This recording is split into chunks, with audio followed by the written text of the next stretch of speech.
Saudara-saudari terkasih dalam Kristus, hari ini Senin 24 April 2023 dalam pekan ketiga Paskah tahun A.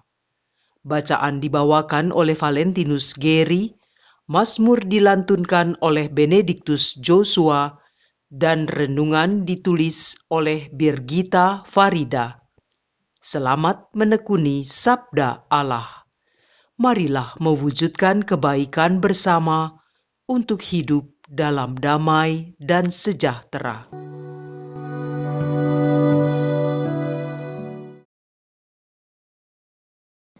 Dalam nama Bapa dan Putra dan Roh Kudus. Amin. Allah Bapa yang Maha Rahim, kami bersyukur karena Engkau senantiasa membimbing kami untuk semakin dekat denganmu dan semakin mengenalmu. Pada saat ini, kami mau datang merendahkan diri dan membuka hati kami di hadapanmu. Kami mau merenungkan firman-Mu dan mencari kehendak-Mu yang kami tahu adalah yang terbaik bagi kami. Curahkanlah Roh Kudus-Mu ke dalam hati kami, dan jauhkanlah kami dari segala gangguan yang dapat mengalihkan konsentrasi kami. Bimbinglah kami, agar kami dapat memperoleh pengertian-pengertian yang baru akan kebenaran dan sungguh mengalami kasih penyertaan-Mu. Demi Kristus Tuhan dan pengantara kami. Amin. Bacaan dari Kisah Para Rasul, bab 6, ayat 8 sampai dengan 15. Stefanus yang penuh dengan karunia dan kuasa mengadakan mujizat-mujizat dan tanda-tanda di antara orang banyak. Tetapi tampillah beberapa orang dari jemaat Yahudi yang disebut jemaat orang Libertini. Anggota-anggota jemaat ini adalah orang-orang dari Kirene dan dari Alexandria. Mereka datang bersama dengan beberapa orang Yahudi dari Kilikia dan dari Asia. Orang-orang itu bersoal jawab dengan Stefanus, tetapi mereka tidak sanggup melawan hikmatnya dan roh yang mendorong dia berbicara. Lalu mereka menghasut beberapa orang untuk mengatakan, "Kami telah mendengar dia mengucapkan kata-kata hujat terhadap Musa dan Allah." Dengan jalan demikian mereka mengadakan suatu gerakan di antara orang banyak, serta tua-tua dan ahli-ahli Taurat. Maka mereka menyergap Stefanus, lalu menyerahkan dan membawanya ke hadapan mahkamah agama. Lalu mereka memajukan saksi-saksi palsu yang berkata, "Orang ini terus-menerus mengucapkan perkataan yang menghina tempat kudus ini dan hukum Taurat. Sebab kami telah mendengar dia mengatakan bahwa Yesus orang Nazaret itu akan merubuhkan tempat ini dan mengubah adat istiadat yang diwariskan oleh Musa kepada kita." Semua orang yang duduk dalam sidang mahkamah agama itu menatap Stefanus. Lalu mereka melihat muka Stefanus sama seperti muka seorang malaikat. Demikianlah sabda Tuhan.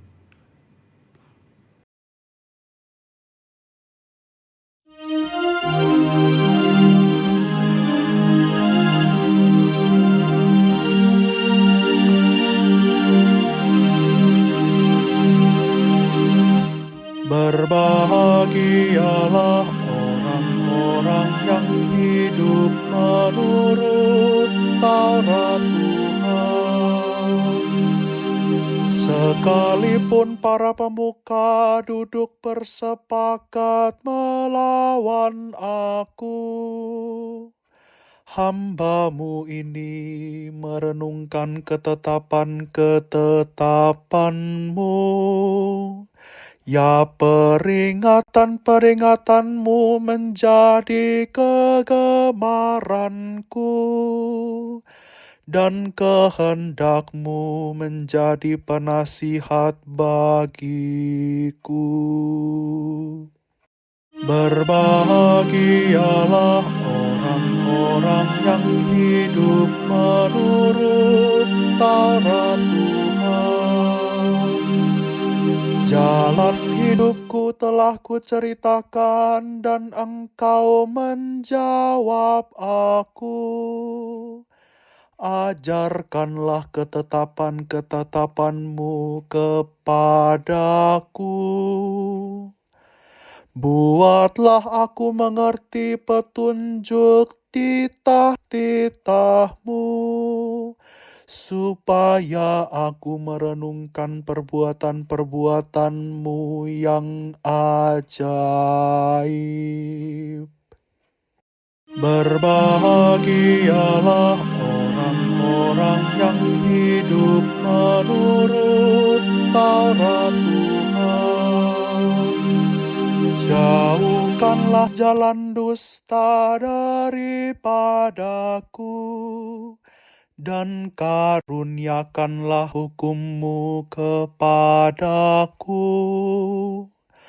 Aku telah memilih jalan kebenaran dan menempatkan hukum-hukum-Mu di hadapanku. Berbahagialah orang-orang yang hidup menurut Taurat Tuhan.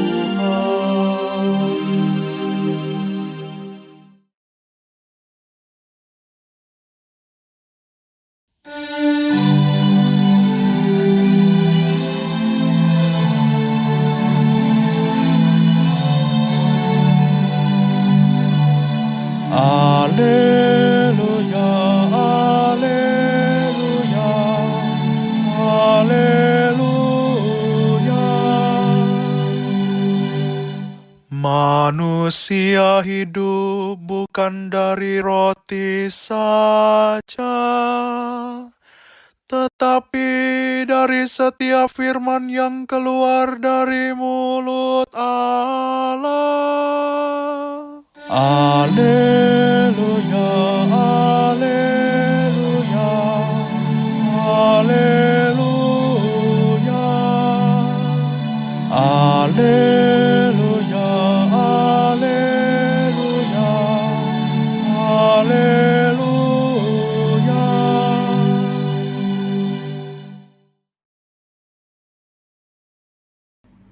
Inilah Injil suci menurut Yohanes, bab 6 ayat 22 sampai dengan 29.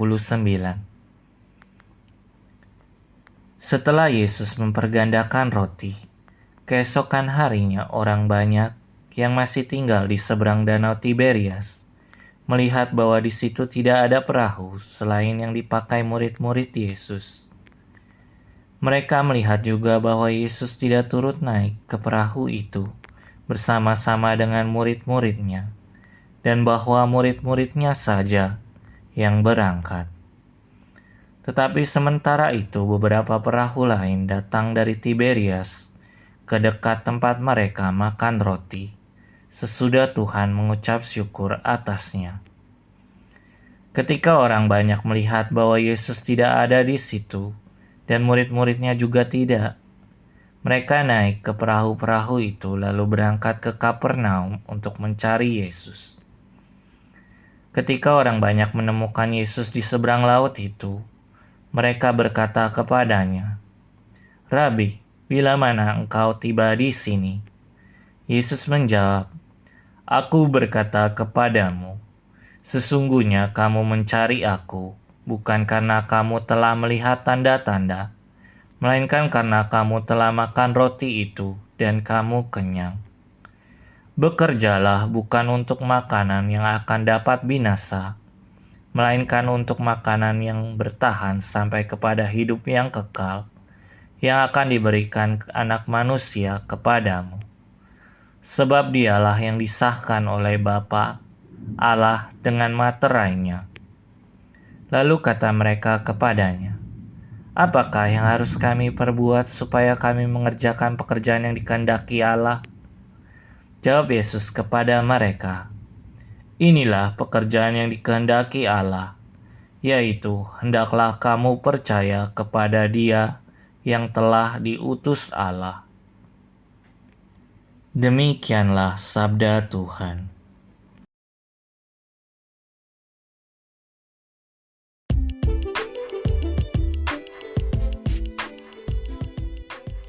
Apa motivasiku mencari Yesus? Renungan dibawakan oleh Willy Wibianto.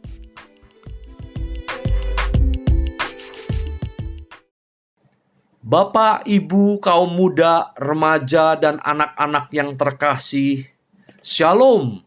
Damai sejahtera Tuhan kita, Yesus Kristus, beserta kita sekalian.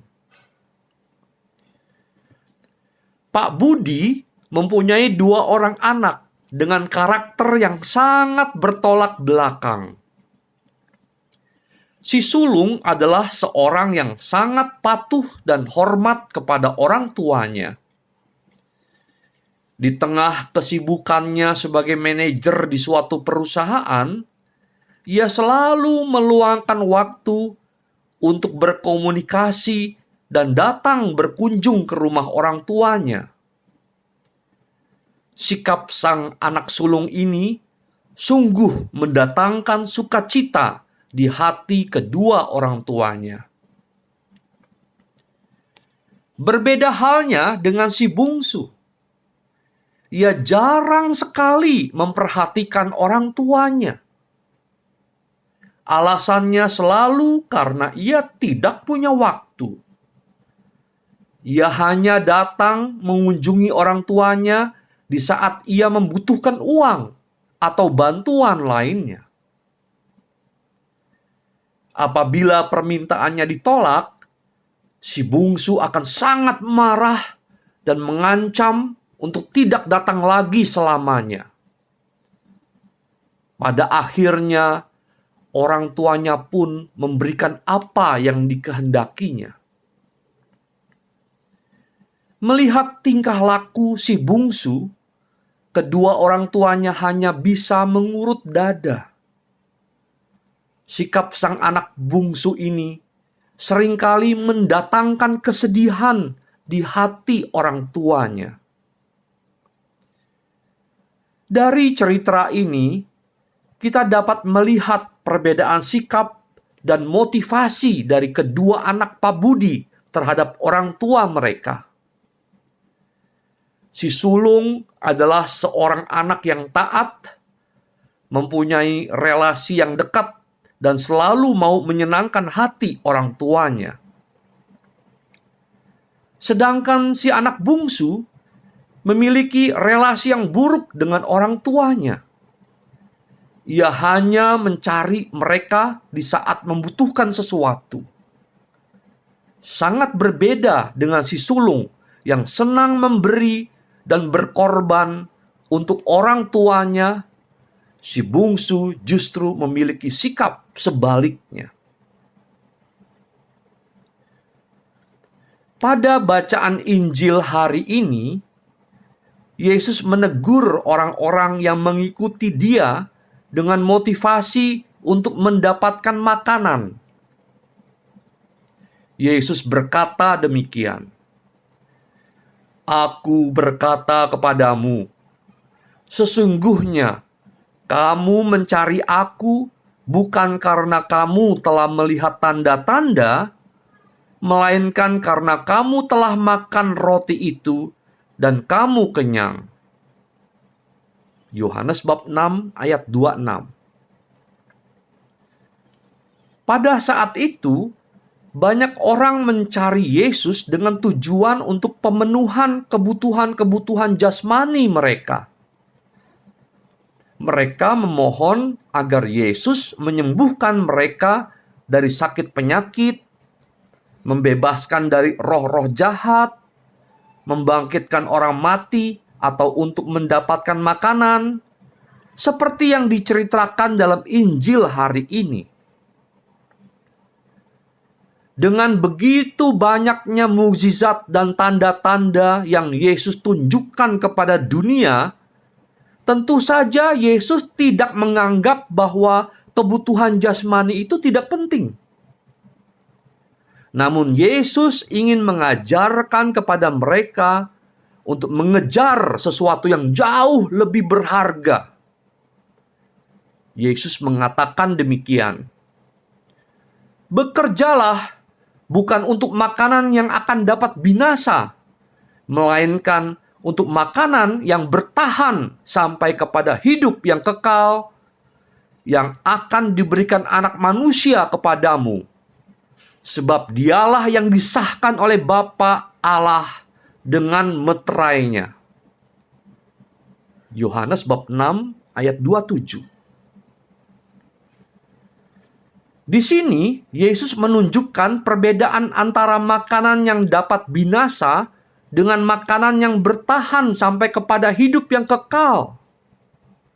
Artinya adalah bahwa ada makanan jasmani yang bersifat fana dan ada makanan rohani yang bersifat kekal. Yesus melanjutkan dengan penjelasan bahwa makanan yang bersifat kekal tersebut akan diberikan oleh Anak Manusia sesuai dengan apa yang direncanakan oleh Allah Bapa sejak semula. Yesuslah pribadi yang memberikan makanan rohani itu. Dan Yesuslah santapan rohani itu sendiri. Di dalam gereja Katolik, umat menyambut komuni kudus pada setiap perayaan Ekaristi. Komuni kudus ini dipercayai sebagai benar-benar adalah tubuh, darah, jiwa, dan kealahan Tuhan Yesus sendiri. Ini adalah bentuk pemberian diri Kristus yang seutuhnya sebagai makanan bagi jiwa-jiwa mereka yang percaya kepadanya.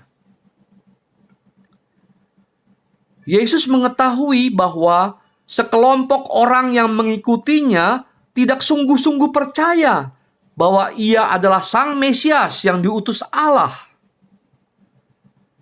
Pada saat itu, Yesus dikenal sebagai nabi yang dapat menyembuhkan. Segera setelah mendapatkan apa yang mereka butuhkan, banyak dari mereka akan lantas meninggalkan Yesus. Oleh karena itu, Yesus menegaskan bahwa Allah menghendaki agar mereka percaya kepada Dia yang telah diutus Allah. Yohanes bab 6 ayat 29. Dia yang dapat memberikan hidup yang kekal dan membangkitkan manusia pada akhir zaman. Yohanes bab 6 ayat 40. Kehidupan kekal inilah yang seharusnya dicari oleh seluruh umat manusia. Apakah ada hal lain yang begitu berharga di dunia ini yang dapat dibandingkan dengan kehidupan itu sendiri? Sesungguhnya semua yang fana akan kita tinggalkan dan tidak mempunyai nilai apapun pada akhirnya. Bacaan pertama menceritakan mengenai Rasul Stefanus yang dengan berani membela imannya kepada Kristus. Dikatakan bahwa Stefanus penuh dengan karunia dan kuasa Allah. Roh Kudus bekerja di dalam dirinya mengadakan banyak mukjizat dan tanda-tanda. Roh itu pula yang memampukan Stefanus untuk mewartakan keselamatan yang datang dari Allah melalui putranya Yesus Kristus. Imannya kepada Kristus begitu besar sehingga ia tidak takut akan apapun, bahkan pada saat dihadapkan pada sidang mahkamah agama yang dapat mengancam nyawanya. Dikatakan bahwa wajah Stefanus sama seperti wajah seorang malaikat. Ia tidak menjadi takut atau khawatir dengan kuasa apapun yang berasal dari dunia ini. Ia pun tidak mengejar sesuatu apapun dari dunia ini yang bersifat fana. Namun matanya terus memandang ke surga, di mana kehidupan surgawi sudah disiapkan baginya. Sama seperti Rasul Paulus, Stefanus pun mempunyai moto hidup ini. Karena bagiku hidup adalah Kristus dan mati adalah keuntungan. Filipi bab 1 ayat 21. Saudara-saudara, marilah pada saat ini dengan rendah hati kita memeriksa batin kita masing-masing. Siapakah Yesus bagi kita? Apakah Dia seorang nabi yang hanya mampu untuk memenuhi kebutuhan jasmani kita? Ataukah Yesus sudah benar-benar menjadi juru selamat yang mampu memberikan anugerah kehidupan kekal bagi kita? Apakah kita benar-benar tulus mencari Tuhan untuk melakukan kehendak-Nya?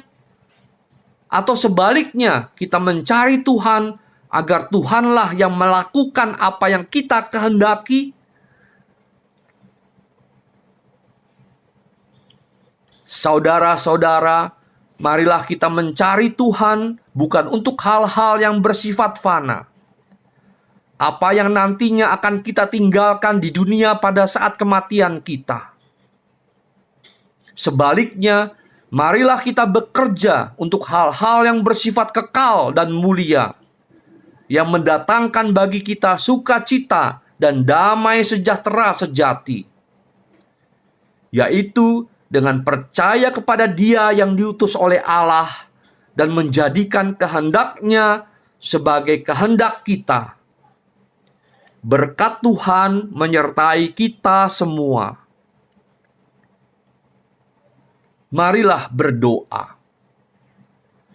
Bapa yang Maha Rahim, segala puji, hormat, dan syukur kami mau panjatkan kehadirat-Mu atas karya keselamatanmu melalui Kristus Putramu. Kami sungguh bersyukur karena Engkau mengundang kami untuk masuk ke dalam kehidupan surgawi dan mengalami sukacita berlimpah sebagai anak-anak-Mu. Bimbinglah kami dengan terang Roh Kudus-Mu, agar kami tidak jatuh ke dalam motivasi yang salah di saat kami mencari Engkau. Agar kami tidak hanya mengejar berkat-berkat jasmani, sehingga kami dengan mudah melupakan apa yang paling berharga di dalam hidup, yaitu keselamatan kekal itu sendiri. Jadikanlah hati kami seperti hati Yesus, yang selalu mau percaya dan taat kepadamu, yang mau melakukan kehendak-Mu, walaupun banyak hal yang belum kami mengerti. Demi Kristus Tuhan dan pengantara kami. Amin.